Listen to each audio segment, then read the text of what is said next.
हक बात पे कोड़े और जिंदा बातिल के शिकंजे में है ये जान, इंसान है कि सहमे बैठे हैं खूंखार दरिंदे हैं रक्सां। नमस्कार, मैं हूं राजीव और आप देख रहे हैं घूमता हुआ आईना।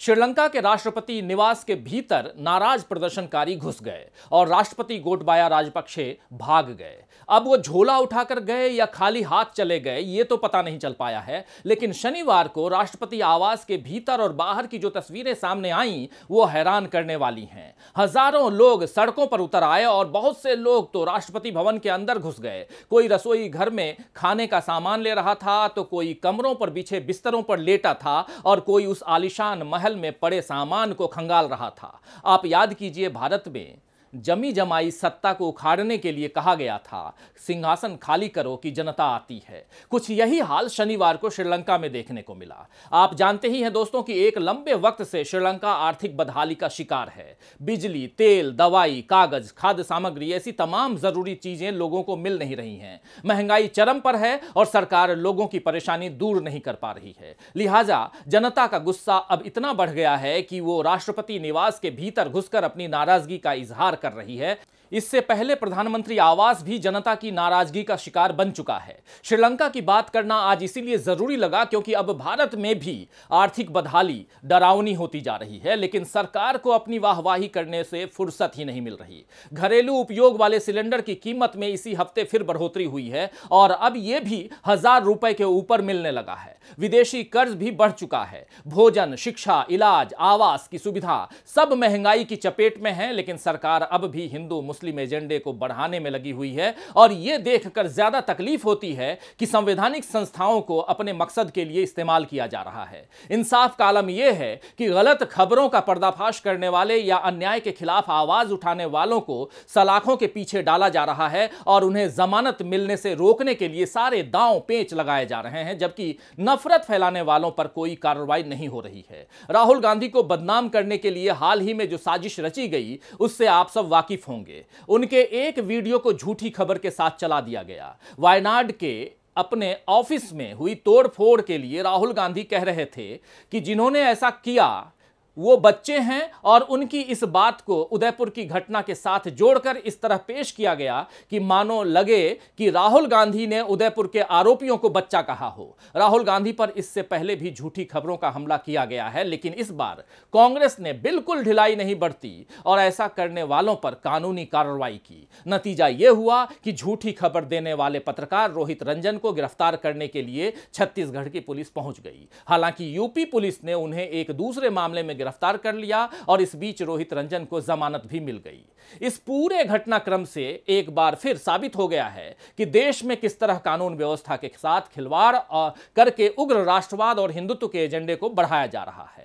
सत्ता पाने के लिए मोदी जी कहा करते थे, आपको याद होगा, कि मैं देश नहीं बिकने दूंगा। लेकिन अभी आलम यह है कि देश ही नहीं बल्कि देश की आत्मा तक को गिरवी रखा जा चुका है। तो आइए दोस्तों, आज आईने की नजर से पड़ताल करेंगे कि मोदी राज में किस तरह देश में बर्बादी का आलम बढ़ रहा है, कैसे बोलने की आजादी पर पहरे बिठाए जा रहे हैं और नफरत फैलाने वाले को सम्मानजनक नजरिए से देखा या पुकारा जा रहा है। आगे बढ़ें उससे पहले इस तस्वीर को जरा देखिए।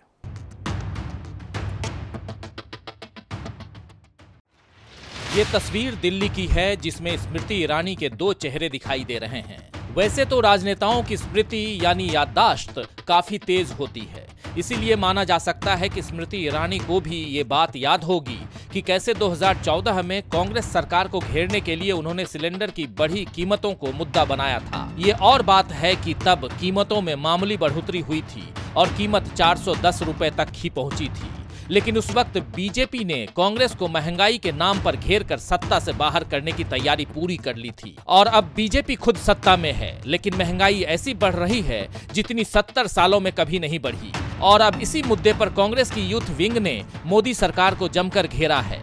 जब 2014 में सिलेंडर की कीमत 400 रुपए के पार हो गई तो स्मृति ईरानी सड़कों पर सिलेंडर के साथ चेहरे पर गुस्सा लिए विरोध करने उतरी थीं। अब 2022 का हाल देखिए, सिलेंडर की कीमत 1000 रुपए से अधिक हो चुकी है और स्मृति ईरानी को इससे कोई फर्क नहीं पड़ रहा, क्योंकि उनकी पार्टी बीजेपी सत्ता में है और वो खुद मंत्री बनी हुई हैं। बीजेपी अपनी जिम्मेदारी भूल रही है, लेकिन कांग्रेस उसे पुरानी और नई दोनों तस्वीर याद दिला रही है। यूथ कांग्रेस ने देश के कई शहरों में केंद्रीय मंत्री स्मृति ईरानी के 410 रुपए के सिलेंडर की कीमत पर रोने की तस्वीर और अभी गैस सिलेंडर 1053 रुपए तक जाने पर स्मृति ईरानी की मुस्कुराती हुई तस्वीर वाले पोस्टर सिलेंडरेला शीर्षक के साथ लगाए हैं। आपको बता दूं कि घरेलू एलपीजी सिलेंडर के दाम इस हफ्ते 50 रुपए बढ़ाए गए हैं और बढ़ोतरी का ये सिलसिला लगातार चल रहा है। साल भर पहले इसी सिलेंडर की कीमत 834 रुपए 50 पैसे थी, जो अब बढ़कर 1053 रुपए तक पहुंच गई है। घरेलू इस्तेमाल वाले 14 किलो 200 ग्राम के सिलेंडर के दाम बीते 8 साल में करीब 157% बढ़े हैं। मोदी सरकार ने मार्च 2015 से घरेलू रसोई गैस पर दी जाने वाली सब्सिडी सीधे लाभार्थी के बैंक अकाउंट में भेजने की पहल शुरू की थी, लेकिन कोरोना के बाद सब्सिडी कम होने लग गई और फिर खत्म ही हो गई। अब सिर्फ उज्ज्वला के तहत कनेक्शन पाने वालों को ही एलपीजी सिलेंडर पर सब्सिडी दी जाती है, लेकिन इसके बावजूद 1000 रुपए गैस पर खर्च करने की इजाजत उनकी जेब उन्हें नहीं देती। लिहाजा गरीब लोग फिर से चूल्हों की ओर लौट रहे हैं। बीजेपी सांसद वरुण गांधी ने इस तरफ सरकार का ध्यान दिलाते हुए ट्वीट किया है, घरेलू सिलेंडर अब 1050 रुपए में मिलेगा। जब देश में बेरोजगारी चरम पर है, तब भारतवासी पूरी दुनिया में सबसे महंगी एलपीजी खरीद रहे हैं। कनेक्शन कॉस्ट 1450 रुपए से बढ़ाकर 2200 रुपए, सिक्योरिटी 2900 रुपए से बढ़ाकर 4400 रुपए, यहाँ तक कि रेगुलेटर तक 100 रुपए महंगा है। गरीब की रसोई फिर धुएं से भरने लगी है। आपको याद होगा कि 2014 में चुनाव के दौरान बीजेपी ने महंगाई को एक बड़ा मुद्दा बनाया था। उस वक्त बीजेपी ने महंगाई को डायन की तरह बताया था, जो आम भारतीयों के सुख और चैन को खा रही थी। और मोदी जी बार बार खुद को गरीब बताकर यह साबित करने की कोशिश करते थे कि वो गरीबों का दुख दर्द अच्छी तरह से महसूस करते हैं, जबकि महलों में रहने वाले कांग्रेस के युवराज यानी राहुल गांधी इस दर्द को नहीं समझते हैं। यूपीए 10 सालों से सत्ता में उस वक्त थी और लोगों को कई तरह की तकलीफें भी थीं, तो मोदी जी की ये बात आम जनता को खूब पसंद आई। उन्हें लगने लगा कि वाकई ये व्यक्ति अगर प्रधानमंत्री बनता है तो देश में अच्छे दिन आ जाएंगे। बीजेपी ने तब हर खाते में 15 लाख का वादा भी किया था। बीजेपी के इस झांसे में भारत की जनता जो है वो आ गई और उसे सत्ता सौंप दी गई। इसके बाद 2019 में बीजेपी फिर से सत्ता में आ गई, क्योंकि तब तक हिंदुत्व और राष्ट्रवाद लोगों के दिलो दिमाग पर छा चुके थे। महंगाई से ज्यादा लोगों को धर्म की रक्षा का सवाल महत्वपूर्ण लगा। इधर धर्म के नाम पर जनता गुमराह हुई, उधर निजीकरण के बहाने देश की संपत्ति को निजी हाथों में सौंपने की सारी तैयारी बीजेपी ने कर ली और इस चक्कर में देश में कर्ज की समस्या और रुपए की स्थिरता जैसी बातों पर गौर ही नहीं किया गया। 2014 में डॉलर की कीमत 59 रुपए 25 पैसे थी और अब 2022 में 79 रुपए 97 पैसे $1 की कीमत हो गई है। जब डॉलर की कीमत 60 रुपए के नीचे थी, तब गुजरात के मुख्यमंत्री नरेंद्र मोदी ने तत्कालीन प्रधानमंत्री डॉक्टर मनमोहन सिंह पर तंज कसा था कि रुपया धीरे धीरे पीएम की उम्र तक पहुंच रहा है।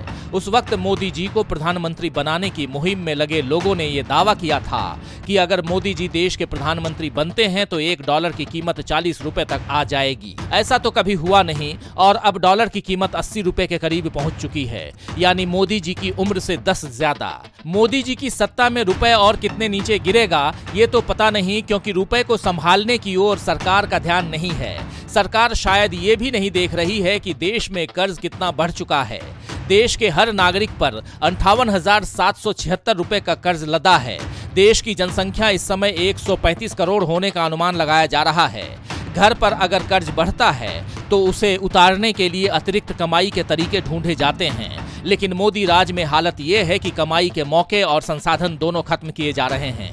मोदी सरकार ने जितना निजीकरण किया है उतना 70 सालों में किसी और सरकार ने नहीं किया। इस साल फरवरी में बजट सत्र में कांग्रेस सांसद रिपुन बोरा ने कहा था कि नीति आयोग की रिपोर्ट के अनुसार लाल बहादुर शास्त्री ने 5 सार्वजनिक क्षेत्र के उपकरण बनाए, लेकिन एक का भी निजीकरण नहीं किया। इंदिरा गांधी ने 66, मोरारजी देसाई ने 9, राजीव गांधी ने 16, वीपी सिंह ने 2, नरसिम्हा राव ने 14, आईके गुजराल और एचडी देवेगौड़ा ने 3 सार्वजनिक क्षेत्र के उपक्रम बनाए, लेकिन एक का भी निजीकरण नहीं किया। अटल बिहारी वाजपेयी ने 17 सार्वजनिक क्षेत्र के उपक्रम बनाए और 7 का निजीकरण किया। उसके बाद मनमोहन सिंह ने 23 सार्वजनिक क्षेत्र के उपक्रम बनाए लेकिन केवल 3 का निजीकरण किया। रिपुन बोरा ने आगे पीएम मोदी पर तंज कसते हुए कहा है, इसके बाद विश्वगुरु प्रधानमंत्री नरेंद्र मोदी आए और उन्होंने 8 साल में एक भी सार्वजनिक क्षेत्र के उपक्रम नहीं बनाए, लेकिन उन्होंने 23 सार्वजनिक क्षेत्र के उपक्रम का निजीकरण किया। तो रिपुन बोरा के संसद में दिए इस भाषण को सोशल मीडिया पर खूब देखा गया, क्योंकि उन्होंने तथ्यों के साथ मोदी जी के उस आरोप का जवाब दे दिया कि कांग्रेस ने 70 सालों के शासन में देश को क्या दिया। रिपुन बोरा ने बता दिया कि कांग्रेस ने देश को क्या दिया और मोदी जी ने क्या दिया। वैसे 2013 में छत्तीसगढ़ में बीजेपी के लिए प्रचार करते हुए मोदी जी ने कहा था कि इस देश का पीएम चाय बेचने वाला बनेगा या नहीं ये तो जनता तय करेगी, लेकिन देश को बेचने वाला पीएम नहीं बनना चाहिए। मोदी जी तो 2 बार पीएम बन गए, लेकिन अब उन्हें तय करना चाहिए कि देश की संपत्ति को किस हद तक वो बेचे या जो बची खुची संपत्ति रह गई है उसे बिकने से बचाएं। लेकिन ये तय है दोस्तों, ये तय करने की जरूरत है कि पहले हिंदुत्व के एजेंडे को आगे बढ़ाया जाए या देश के विकास के एजेंडे को आगे बढ़ाया जाए। अभी तो यह हो रहा है कि हिंदुत्व के नाम पर नफरत और हिंसा का लाइसेंस अघोषित तौर पर मिल रहा है और बिना बात के बवाल खड़े करके देश के असल मुद्दों से ध्यान लोगों का भटकाया जा रहा है। एक तस्वीर जरा देख लेते हैं। इस वीडियो में दिख रहा है कि शिवजी का भेष धरे एक व्यक्ति एक हाथ में त्रिशूल और दूसरे हाथ में बीजेपी का झंडा लेकर एक पैर पर नाच रहा है। इसे ऐसे भी कह सकते हैं कि बीजेपी ने अपने प्रचार का काम शिवजी को दे दिया है, जबकि वो महादेव हैं। लोग उनकी पूजा करते हैं, उनकी सेवा करते हैं, लेकिन बीजेपी अपना काम उनसे करवा रही है। और इस वीडियो को देखकर लोग पूछ रहे हैं कि क्या ये भगवान का अपमान नहीं है। दरअसल ऐसा सवाल इसलिए यहाँ उठा क्योंकि अभी कुछ दिनों से मां काली के नाम पर बनी डॉक्यूमेंट्री फिल्म के पोस्टर में देवी काली के हाथों में सिगरेट और LGBTQ का झंडा दिखाया गया है। जाहिर है कि पोस्टर में कोई महिला ही काली का भेष धरे हुए है। इस पोस्टर पर केवल विवाद ही खड़ा नहीं हुआ, बल्कि फिल्म बनाने वाली लीना मणिमेकलाई पर FIR भी दर्ज हो गई है। और जब TMC सांसद महुआ मोइत्रा ने अपने विचार इस बारे में जाहिर किए तो उन पर भी FIR दर्ज हो गई। काली विवाद पर अपने विरोधियों को घेरने का अच्छा मौका बीजेपी को मिल गया, क्योंकि बीजेपी अब तक खुद नुपुर शर्मा मामले में फंसी हुई है। नुपुर शर्मा पर मोदी सरकार अब तक कोई कार्रवाई नहीं कर पाई है। इस मामले में शुरू से सरकार की लापरवाही नजर आई है, जबकि इसकी वजह से देश का माहौल खराब हो गया। मगर ऐसा लगता है कि सरकार को माहौल बिगड़ने से फिक्र नहीं हो रही। और इसका ताजा उदाहरण दिखा अलीगढ़ में, जहां खुद को बीजेपी और RSS का कार्यकर्ता बताने वाले विनय वार्ष्णेय को हत्या के आरोप में बरी किया गया तो उन्होंने 150 लोगों के साथ जुलूस निकाला।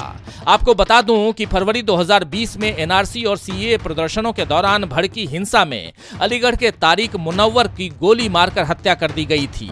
इस मामले में विनय वार्ष्णेय, सुरेंद्र कुमार और उनके बेटे त्रिलोकी को अभियुक्त बनाया गया था। अदालत से बरी होने के बाद उन्होंने अपनी जीत का जश्न मनाया। कुछ साल पहले आप याद कीजिए कि झारखंड में बीजेपी सांसद जयंत सिन्हा ने इसी तरह मॉब लिंचिंग के आरोपियों का स्वागत जेल से छूटने के बाद किया था।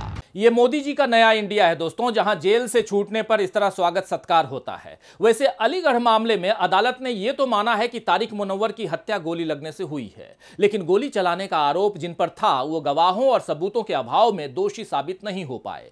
क्लीन चिट तो गुजरात मामले में इधर पीएम मोदी को भी मिल चुकी है, लेकिन ज़किया जाफरी को इंसाफ अब तक नहीं मिला है, बल्कि उनके लिए आवाज उठाने वाली तीस्ता सीतलवाड़ को आनन फानन में गिरफ्तार किया गया, जिसे लेकर 92 पूर्व नौकरशाहों ने सुप्रीम कोर्ट के आदेश पर एक संयुक्त चिट्ठी लिखी है और जिसमें कहा है कि एक आश्चर्यजनक टिप्पणी में सुप्रीम कोर्ट ने स्पेशल इन्वेस्टिगेशन टीम के अधिकारियों की तारीफ की, जिन्होंने सरकार को बचाया और SIT के निष्कर्ष को चुनौती देने वाले अपीलकर्ताओं को उधेड़ कर रख दिया।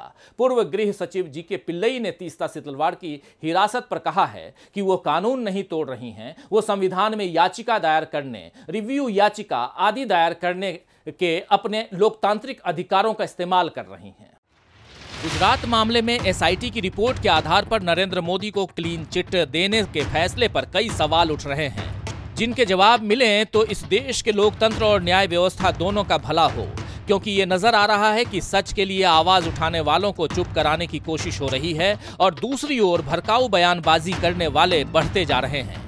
आपको बता दूं कि बीजेपी के सत्ता में आने के बाद से आईपीसी की धारा 153A के अंतर्गत दर्ज मामलों में 2014 से 2020 के बीच करीब 500% की बढ़ोतरी हो गई है। धारा 153A उन पर लगाई जाती है जो धर्म, भाषा, नस्ल के आधार पर लोगों में नफरत फैलाने की कोशिश करते हैं। इस धारा के तहत वर्ष 2014 में भड़काऊ बयानबाजी के केवल 323 मामले दर्ज हुए थे, जबकि 2020 में 1804 मामले दर्ज किए गए। देश में अल्पसंख्यकों के खिलाफ माहौल बनाने के लिए केवल भड़काने वाले बयान ही नहीं दिए जा रहे हैं, बल्कि फेक न्यूज का भी सहारा लिया जा रहा है। इस कार्यक्रम की शुरुआत में हमने आपको बताया था कि कैसे राहुल गांधी के खिलाफ माहौल बनाया जा रहा है। अब वैसा ही एक मामला मध्य प्रदेश के कटनी में भी सामने आया है, जहां की चाका ग्राम पंचायत में सरपंच के चुनाव में रहीसा बेगम लगातार दूसरी बार चुनाव जीतकर सरपंच बनी।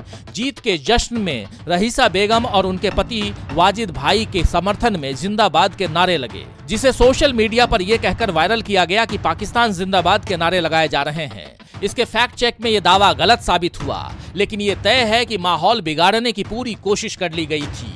तो दोस्तों, धर्म के नाम पर देश में बंटवारे की लकीर गाढ़ी करने की कोशिशें तेजी से हो रही हैं, लेकिन इन पर लगाम लगाने की कोई कोशिश सरकार की तरफ से नहीं दिखती।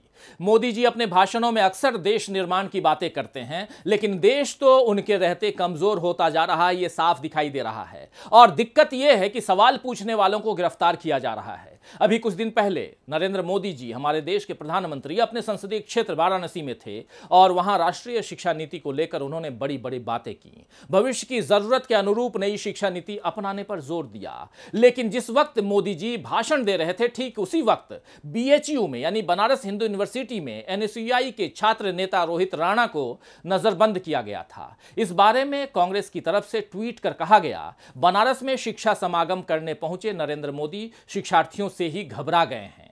उन्हें भय है कि कहीं छात्र बेरोजगारी पर कोई सवाल न पूछ लें, इसीलिए इन्होंने अपने आगमन से पहले पुलिस भेजकर एनएसयूआई बीएचयू के अध्यक्ष रोहित को हॉस्टल में नजरबंद कर दिया है। शर्मनाक। कांग्रेस ने एक बार फिर बीजेपी की डरने वाली प्रवृत्ति से पर्दा उठा दिया। कुछ लोगों को कैद करके, नजरबंद करके थोड़ी देर के लिए चुप कराया जा रहा है, लेकिन क्या इससे देश उस तूफान से बच पाएगा जो धर्मांध राजनीति की वजह से आ सकता है? और यह बड़ा सवाल है दोस्तों। खैर, शायर आदिल मंसूरी ने ठीक ही फरमाया है कि किस तरह जमा कीजिए अब अपने आप को, किस तरह जमा कीजिए अब अपने आप को, कागज बिखर रहे हैं पुरानी किताब के। तो आज के लिए बस इतना ही, फिर मिलेंगे खबरों के नए आईने के साथ। तब तक देखते रहिए डीबी लाइव। नमस्कार।